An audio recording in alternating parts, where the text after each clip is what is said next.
Hello दोस्तों, स्वागत है आपका हमारे एक नए व्लॉग में। आज हम लोगों ने डिसाइड किया कि हम लिपाक्षी टेम्पल चले।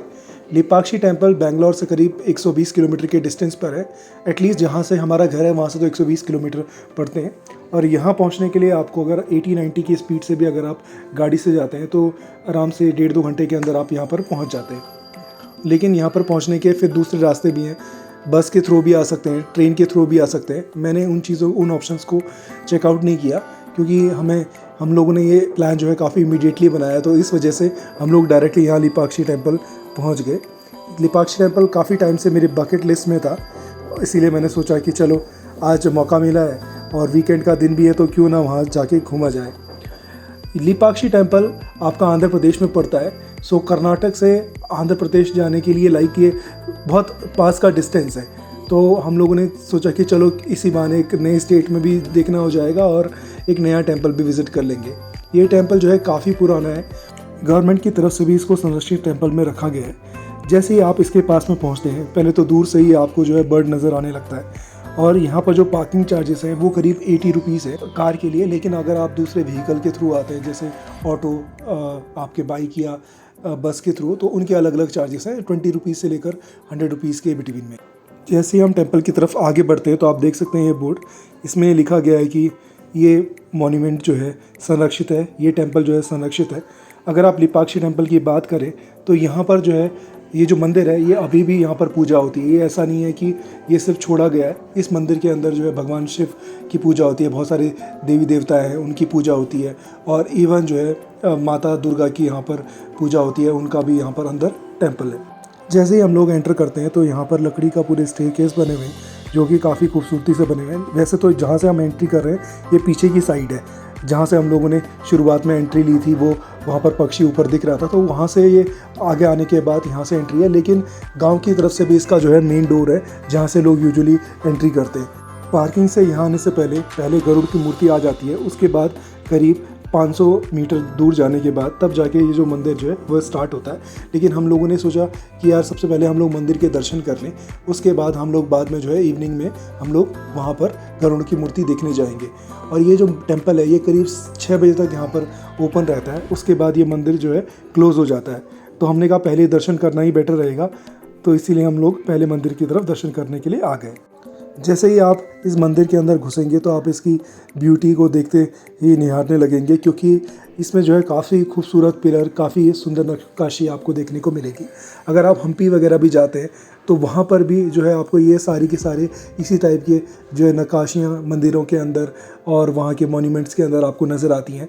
तो वही चीज़ जो है वो उसी दौर की है, यहाँ पर भी है। तो ये सारी चीज़ें आपको यहाँ पर देखने मिलती है जो कि काफ़ी खूबसूरत है।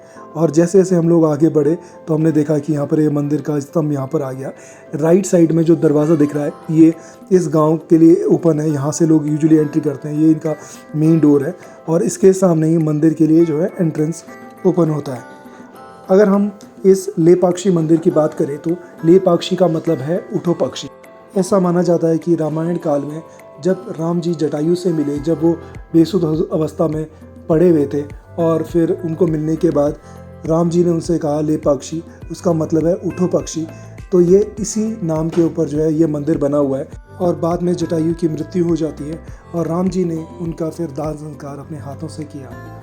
धीरे धीरे हम लोग जो है इस मंदिर के अंदर बढ़ने लगे और आप देख सकते हैं कि सामने राइट साइड में पहले गणेश जी की मूर्ति स्थापित है और उसके बाद जो है बहुत सुंदर सुंदर जो है नक्काशियाँ जो है आपके स्टेयर्स के दोनों तरफ को आपको दिखते हैं। और यहाँ पर जो है बहुत सारे पिलर्स आपको नज़र आते हैं जिसके अंदर बहुत सारी कार्विंग्स की हुई है, बहुत सारे देवी देवताओं के और बहुत सारे जैसे जो नृत्य करते हैं उनकी जो है वहाँ पर नक्काशियाँ बना रखी हैं, उनकी मूर्तियाँ बना रखी हैं जो कि पिलर्स में दिखती है। हर एक पिलर जो है अपने में यूनिक है, हर पिलर में एक अलग किस्म का डिज़ाइन है। इसी सेक्शन में यहाँ पर एक ऐसा पिलर है जो कि हवा में लटका हुआ है और जिसके नीचे वो बिल्कुल ज़मीन से जुड़ा नहीं है। और लोग बार बार जाके जो है उसमें देखते हैं कि जैसे कोई आपका कपड़ा होता है उसको नीचे से निकाल के देखते हैं, तो वो सारा का सारा जो है हवा में ही झूला हुआ है। तो वो भी इस मंदिर का काफ़ी एक अट्रैक्टिव पार्ट है। ऐसा माना जाता है कि अंग्रेज़ों के टाइम में कोई एक अंग्रेज़ ऑफिसर थे जिन्होंने कोशिश की कि इस पिलर को मैं हटा दूं, लेकिन जैसे ही वो इस पिलर को हटाने की कोशिश करने लगे तो पूरा का पूरा मंदिर जो है डगमगाने लगा और वो वहाँ से फिर निकल गई। उसके बाद से जो है किसी ने उस पिलर को छेड़ा नहीं। सो मैं कहूँ तो ये हैंगिंग पिलर भी इस मंदिर का एक काफ़ी एट्रैक्टिव पॉइंट है, जो कि इस मंदिर को अपने में ख़ास बनाता है। मंदिर के अंदर दीवारों और छतों में इतनी खूबसूरत पेंटिंग्स बनी हुई हैं कि क्या बताऊँ। बहुत जगह पर तो आप जो उस समय का जो पुराना कलर है उन पेंटिंग्स के ऊपर आज भी देख सकते हैं। तो आप सोच सकते हैं कि ओल्ड टाइम में जो है कितना खूबसूरत रहा होगा, जो कि आज तक भी जो है हमें देखने को मिलता है। मंदिर के अंदर भगवान शिव का मंदिर है, उसके अलावा राम सीता का मंदिर है और उसके अलावा दुर्गा माता का मंदिर है और नवग्रह भी यहाँ पर पूजे जाते हैं।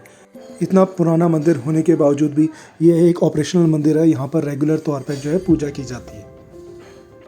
यहाँ पर की जो दीवारों में जो पेंटिंग्स की हुई थी उसे देख के तो मैं बिल्कुल ही बहुत ही आश्चर्यचकित हो गया कि यार इतना खूबसूरत कैसे बना लिया होगा।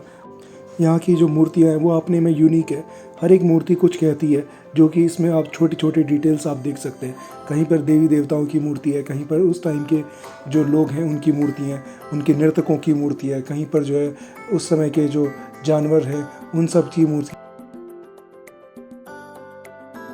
अभी हम सामने जो स्क्रीन पे देख पा रहे हैं वहाँ पर एक शीशा लगा हुआ है जो कि दुर्गा देवी जी की मूर्ति थी, और ये सामने महादेव जी का मंदिर है जहाँ पे लोग पूजा अर्चना कर रहे हैं। लेफ़्ट साइड में भी महादेव जी का ही टेम्पल है और अभी हम लोग अंदर दर्शन करने के बाद बाहर चले गए। वैसे तो यहाँ पर जो है वीडियो वगैरह लेना अंदर की तरफ मना है मंदिर के अंदर, लेकिन हम लोगों ने ले ली, इतना रेस्ट्रिक्शंस है नहीं। लेकिन ओवर द टाइम जैसे जैसे टूरिज़्म बढ़ेगा तो मुझे लगता है कि यहाँ पर काफ़ी रेस्ट्रिक्शन आ जाएगी, तो फिर आप उस समय शायद अंदर उतना वीडियोग्राफी या फ़ोटोज़ ना ले पाओ। अभी हम बाहर की तरफ आ गए और यहाँ पर आप देख सकते हैं कि डिफरेंट काइंड ऑफ पिलर यहाँ पर देखेंगे। हर एक पिलर में अपनी कुछ नक्काशी बनी हुई है, हर एक पिलर में कुछ ना कुछ डिज़ाइन बने हुए हैं। कहीं पर शिवलिंग बना हुआ है, कहीं पर किसी जानवर की फ़ोटो है, कहीं पर और कुछ है। तो बहुत ही अमेजिंग लगता है, हर एक पिलर अपने में काफ़ी यूनिक है। जितने भी लोग यहाँ पर घूमने आए हुए थे सारे के सारे जो है इन चीज़ों को देख के जो है काफ़ी अमेज थे। उन लोगों को सभी को मज़ा आ रहा था, तो एक दिन के लिए तो यहाँ पर आना काफ़ी बनता है।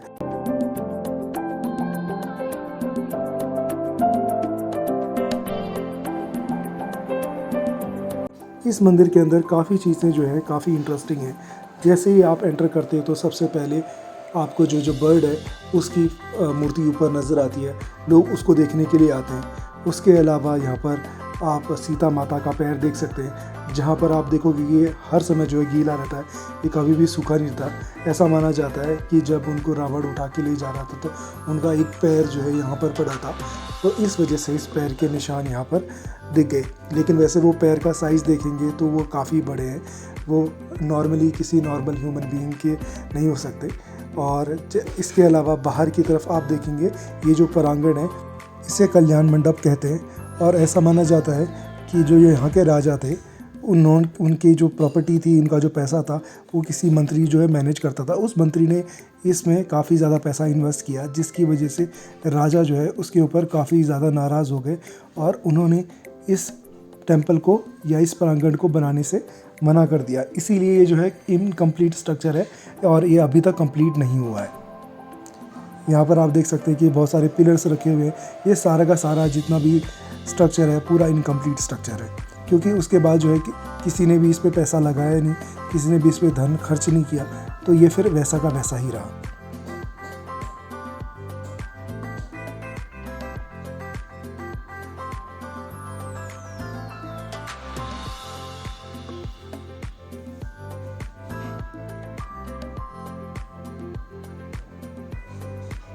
एक दिन की आउटिंग के लिए ये सच में एक अच्छा प्लेस है। अगर आप बेंगलोर में रहते हैं तो आप किसी एक दिन वीकेंड के अंदर आप यहाँ पर आसानी से जा सकते हैं। अगर आप मॉर्निंग के टाइम पे जाते हैं तो आपके पास फुल टाइम होता है, आप आराम से एक एक चीज़ को देख सकते हैं।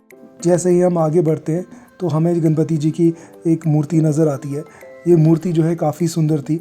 अगर आप देखेंगे तो इस मूर्ति के अंदर नीचे की तरफ मूषक महाराज बने हुए थे, ऊपर गणपति जी बने हुए थे, और इनका भी जो है पूरे इनको भी पूजा गया हुआ था और काफ़ी सुंदर है। एक सिंगल स्टोन के अंदर ये सारा कुछ बनाया हुआ है। उसके बाद जैसे ही हम आगे बढ़े तो हमने देखा कि एक बहुत बड़े नाग के बीच में जो है यहाँ पर हमें शिवलिंग दिखा, जो कि लेपाक्षी टेम्पल का एक बहुत बड़ा अट्रैक्शन है। जब भी आप लेपाक्षी टेम्पल की फ़ोटोज़ वगैरह कुछ भी देखते हैं तो आप उसमें देखेंगे कि शेषनाग और उसके उनके बीच में शिवलिंग आपको नज़र आएगा।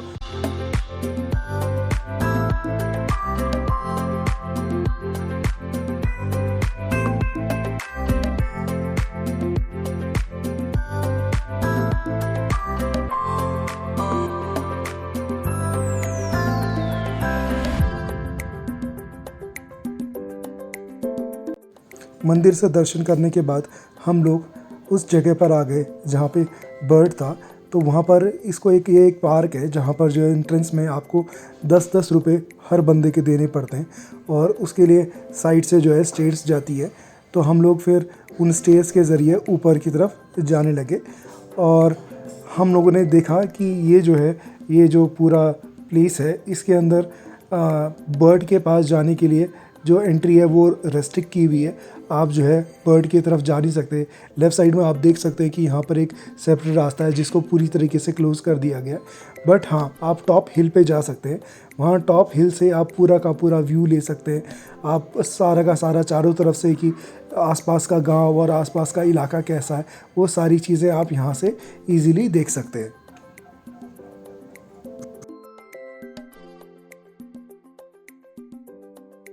ऊपर पहुंचकर एक अलग ही नज़ारा था। आप देखेंगे दूर दूर तक काफ़ी खुला है, काफ़ी जो है शांत है और इवन इस टाइम पे तो हमें जो है चंद्रमा भी दिखने लग गया। तो बहुत ही खूबसूरत व्यू है। एक दिन के लिए तो इस जगह पर आना बनता ही है। काफ़ी सारे लोग आसपास से और दूर शहर से यहाँ पर विज़िट करते ही है।